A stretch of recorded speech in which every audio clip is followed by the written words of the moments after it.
Alors, on passe au paragraphe 2.3, qui va concerner les sites interstitiels octaédriques. Alors, site interstitiel, ça veut dire quoi? Ça veut dire qu'on va chercher en fait à voir quels sont les espaces laissés libres par l'empilement compact de sphères dont on vient de parler. Et s'il y a donc des espaces qui sont laissés libres, quelles sphères, quels sont les rayons des sphères qu'on peut insérer dans ces espaces? Et ce qu'on espère, c'est comprendre ce qu'on appelle les alliages d'insertion. Puisque nos sphères primitives, c'est un assemblage de sphères qui représentent un métal. Et admettons, on peut faire des alliages. Et en fait, on a pensé assez vite interpréter le fait qu'il peut exister tel alliage et pas tel autre. Parce qu'en fait, faire un alliage, c'est occuper ces sites qui sont vides. Et évidemment, ils ont une certaine taille. Donc, on peut mettre un atome d'une taille qui serait arbitrairement grande. Voilà, donc pour ces sites interstitiels, octaédriques, on va passer sur un court manuscrit, il faut faire un petit peu des schémas. Voilà, et puis on reviendra aux schémas qui sont là en conclusion. Voilà, donc on passe ici au paragraphe 2.3, donc toujours site interstitiel octaédrique. Voilà, donc faites le dessin qui est marqué là. Donc on reprend la maille de structure, la cubique face centrée, avec sa représentation compacte, avec des sphères, d'accord, qui sont collées les unes contre les autres, donc confère le document que je vous ai mis. On va représenter donc ce cube. Il y a une face qui est parallèle au plan de la représentation, donc qui n'est pas projetée, qui est en dimension réelle, d'accord. Donc c'est ce que j'ai fait ici en fait. Voilà, une diagonale en fait de ce cube, d'une face de ce cube, ça correspond, on a vu, à un triangle, d'accord, à un côté du triangle. D'accord, des triangles de sphères, d'accord. Et donc de ce fait, sur ces diagonales, j'ai contact entre les sphères de rayon R, d'accord. Donc vous voyez comment vous faites, vous, avec un compas, vous démarrez avec une sphère de rayon R, vous tracez deux perpendiculaires, voilà, qui sont à 45 degrés de l'horizontale, ok. Et en contact, vous tracez les quatre autres sphères, d'accord. Voilà. Et ensuite vous finissez comme je l'ai fait. Ok, et donc on va obtenir, on va appeler la longueur de l'arête de la maille de structure, déduite de notre empilement compact, c'est petit a, et comme c'est un cube, évidemment cette arête, sa longueur vaut petit a partout. Voilà, donc déjà sur une face de ce cube, voilà ce qu'on a. Alors on va avoir ce qu'on appelle déjà une condition de compacité. Condition de compacité, d'accord. C'est le fait, la compacité, c'est ce qu'on a fait, c'est-à-dire qu'on a assemblé des sphères de la manière la plus compacte possible. Donc ici, en fait, cette condition de compacité nous donne tout simplement la longueur de l'arête de la maille de structure, correspondant, je répète, à ce cristal qu'on a formé de manière un petit peu artificielle en assemblant des sphères. Alors, vous savez que dans un carré de côté A, la longueur de la diagonale, c'est A racine de 2. Sinon, vous redémontrez ça avec le théorème de Pythagore. Donc ici, la diagonale, c'est A racine de 2. D'accord. Et donc, c'est égal, on voit à 4 fois le rayon des sphères. Donc voilà cette condition donc, de compacité. Voilà, donc déjà, ça nous permet de faire avoir une première équation. OK.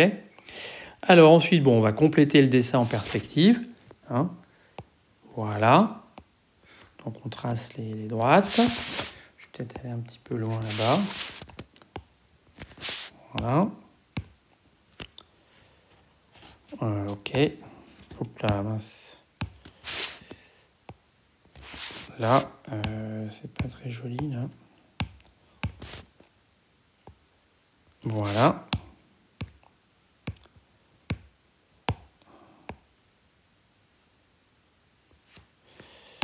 Voilà. Et ensuite, alors, on va avoir...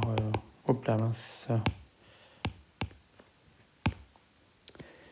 On va se donner quelques points de repère. Ici, on va tracer la diagonale. D'accord. Bon, et là, il y a une représentation un peu en perspective. Donc, ça va nous faire une ellipse, en fait. Voilà.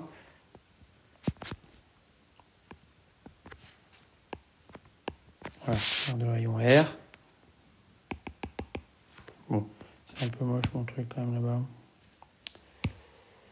On va effacer ça là. toc, toc. Ça ira quand même mieux comme ça. Voilà.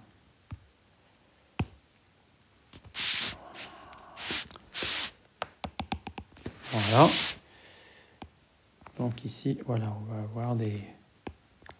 Voilà. Et ici, c'est un peu moche. Voilà, d'accord. Donc voilà la représentation donc, de notre maille de structure. Alors en fait, on va s'intéresser donc aux espaces laissés libres. Alors là, c'est vrai qu'on voit des espaces libres. En fait, on ne va pas s'intéresser à celui qu'on voit, bien qu'en fait, on va voir que justement ce qu'on voit, c'est justement celui qu'on ne voit pas et auquel on va s'intéresser. On va s'intéresser à ce qu'il y a complètement au centre de ce cube. Donc en fait, je vais faire un dessin dans le plan de coupe ici. Voilà. Je vais faire un dessin dans ce plan-là. Voilà, d'accord. Alors, je pourrais peut-être le repère en trait plein comme ça. Voilà, et puis en trait pointillé. Voilà, d'accord. Donc, on va couper ça comme ça. Alors, donc, on voit déjà deux sphères qui vont appartenir à ce... Hein, il y a cette sphère-là et cette sphère-là. Alors, la question un petit peu de savoir si est-ce qu'elles sont en contact ou pas. Alors la réponse est oui, on va le démontrer. Hein. Alors là, vous descendez, bon, on se met juste en dessous, parce qu'on est à la longueur θ, d'accord. Donc là, vous avez toujours le rayon de votre sphère. Hein. Voilà, ok. Donc là, c'est A et c'est A. Hein. On a un carré de côté A, d'accord. Ici, on a la sphère en question, d'accord, sphère R. Voilà, j'ai pas d'outil de dessin là sur ce logiciel, et j'ai tenté d'utiliser un objet pour faire des cercles tout à l'heure, mais apparemment ça a bloqué carrément la machine. Voilà, donc ici, ce qu'on va obtenir en fait, alors ça va pas bien marcher, j'ai l'impression. Voilà, ça va pas être très très bon. Vous, ça doit mieux marcher. Hein. Voilà, donc celui qui est là, il est comme ça. Voilà. J'ai fait trop grand mon truc. J'ai fait trop grand peut-être. Je vais réduire un petit peu.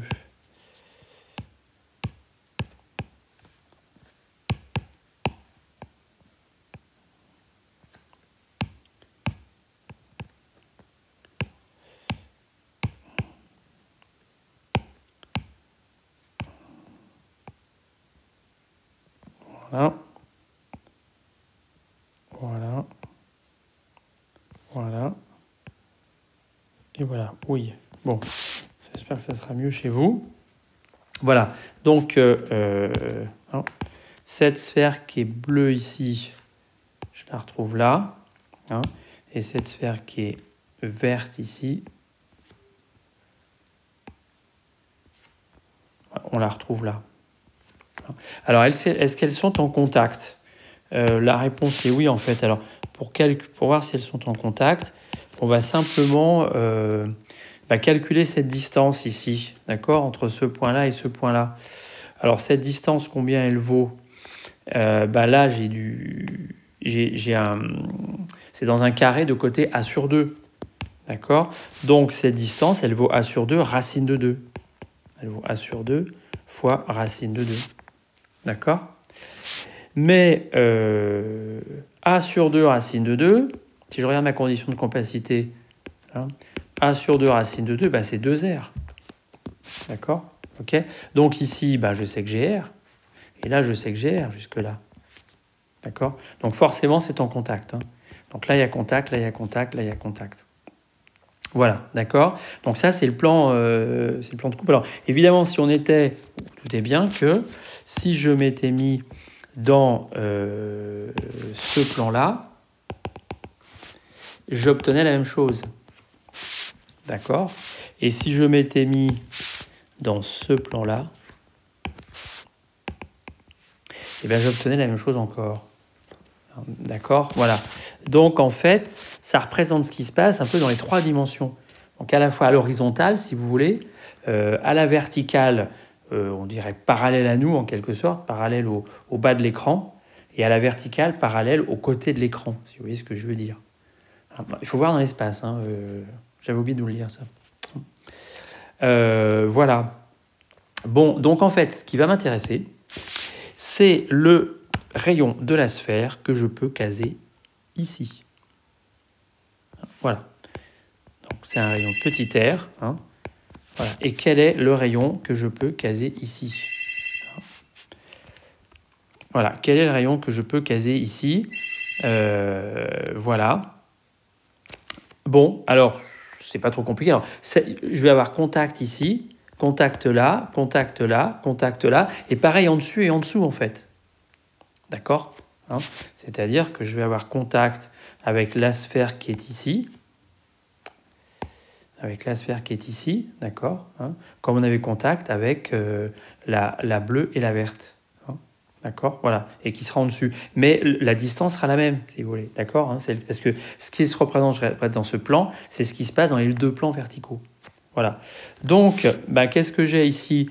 Là, maintenant, j'ai le rayon petit r. Là, ici, j'ai petit r. Là, j'ai, bon, je vais mettre plutôt en noir. Ici, j'ai grand R.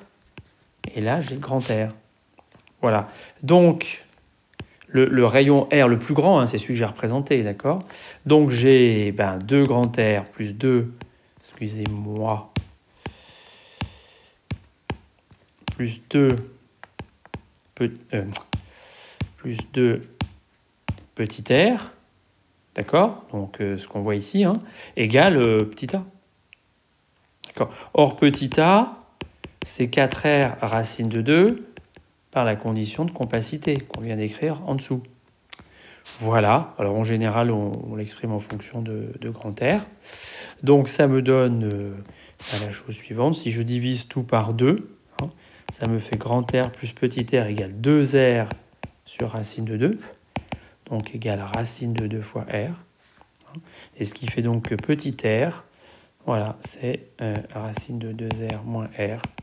Donc petit r, c'est racine de 2 moins 1 fois grand R, et racine de 2 moins 1, ça fait 0, voilà, ça fait R égale 0,414 grand R. Voilà, donc on a encore 40% en quelque sorte de place, hein, dans ce site qu'on va appeler site octaédrique. Alors on va voir un petit peu pourquoi. Voilà, mais voilà un petit peu ce qu'on déduit. Hein, et le fait est que si on a accès donc à certains rayons atomiques, hein, on peut à ce moment-là voir, bon, encore une fois, le rayon atomique et le rayon métallique, c'est pas forcément le même. Enfin, il faut de toute façon que le rayon atomique soit plus petit que ça, hein, et même un peu plus petit encore, puisqu'il faut de la place pour que si on met un atome ici, il puisse libérer quelques électrons de valence. Hein, voilà. Voilà, donc on a cette relation ici, hein, voilà, qui est à savoir un peu retrouver. Enfin, c'est pas bon. Voilà, c'est ces raisonnements qui sont très inhabituels pour nous. Hein, voilà, d'accord. Alors voilà. Alors je vais revenir ici. Voilà. Alors ces sites. Alors pourquoi ça s'appelle des sites interstitiels octaédriques, hein? Alors, on retrouve ici, voilà, sur le schéma que vous avez là à gauche, vous retrouvez ici les 4 sphères que j'ai tracées dans le plan au milieu, d'accord? Il y avait, je vous rappelle, une sphère en dessus, quand j'ai vu, je vous ai mis en jaune, et puis il y a forcément une sphère en dessous. Donc, comme on l'a dit, il y a 6 sphères qui sont en contact avec cette sphère qui est au centre, là, que j'ai mise en jaune, hein, qui est ici. D'accord, c'est celle qui a la rayon petit r. Hein, voilà. Donc, elle est en contact avec 6 sphères, d'accord, du réseau primitif. Hein, et ces 6 sphères, voilà, c'est tracé ici, forment un octaèdre. D'accord, bon, 4 faces en dessus, 4 faces en dessous. Un octaèdre régulier, puisque bon, toutes les arêtes de cet octaèdre sont égales. Hein, voilà. D'accord. Donc voilà pour voilà. D'accord. Donc site interstitiel octaédrique. Hein, voilà. Alors, dernière chose ici, combien j'ai de sites interstitiels octaédriques dans un cristal? Alors, répondre à la question combien, c'est combien par, évidemment, selon que le cristal est petit ou grand, le nombre ne sera pas le même. Mais en gros, ce que je veux, c'est savoir combien j'en ai par cube ici, qui sont représentés, d'accord, par maille de structure, ce qu'on appelle. Combien de sites par maille de structure. On va faire des décomptes par maille de structure, on va en faire d'autres, mais là, on va déjà en faire un certain nombre. Alors, celui qui est ici, bon voilà, ça m'en fait un, d'accord, celui qu'on a vu. Bon. Et en fait, c'est assez facile de voir que là, sur cette arête ici, hein, si je regarde ce qui est là, voilà, là, je peux faire, vous voyez, la même chose. Pardon. D'accord. Donc, ok. Voilà, là, je pourrais encore mettre une sphère de rayon petit r. J'ai la même condition. D'accord. J'ai la même condition ici. J'ai la même condition. Voilà. Voilà, d'accord. Et on retrouve en fait le même carré, mais un petit peu décalé, d'accord, un petit peu tourné. Hein, mais on a les mêmes conditions de... voilà, hein, comment ça s'appelle, ce carré qui est là en bas, on le retrouve également en haut, d'accord, hein, voilà, avec les mêmes dimensions, etc.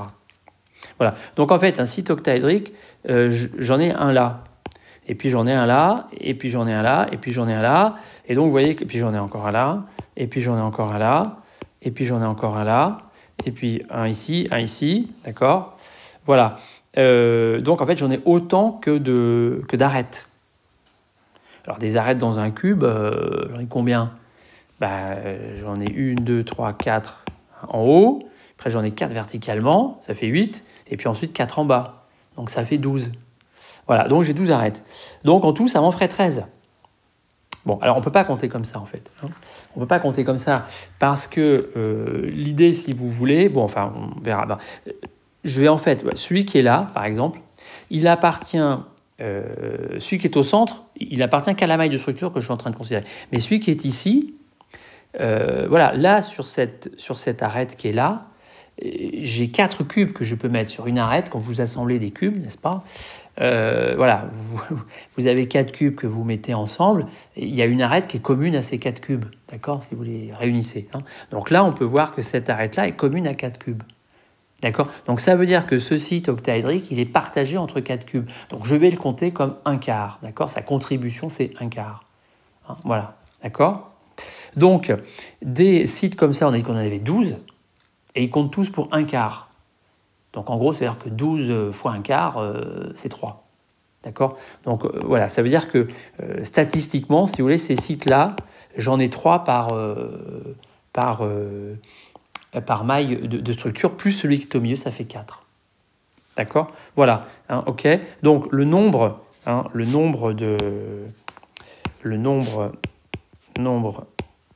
de sites octaédriques. Le nombre de sites octaédriques, donc il y a un au centre, hein, plus les 12 sur chaque arête, mais voilà, qui sont communs à 4. Voilà, donc je les compte qu'une contribution de 1 quart. Voilà, ça nous fait 4 sites octaédriques par maille de structure. 4 sites octaédriques par maille de structure. Voilà, donc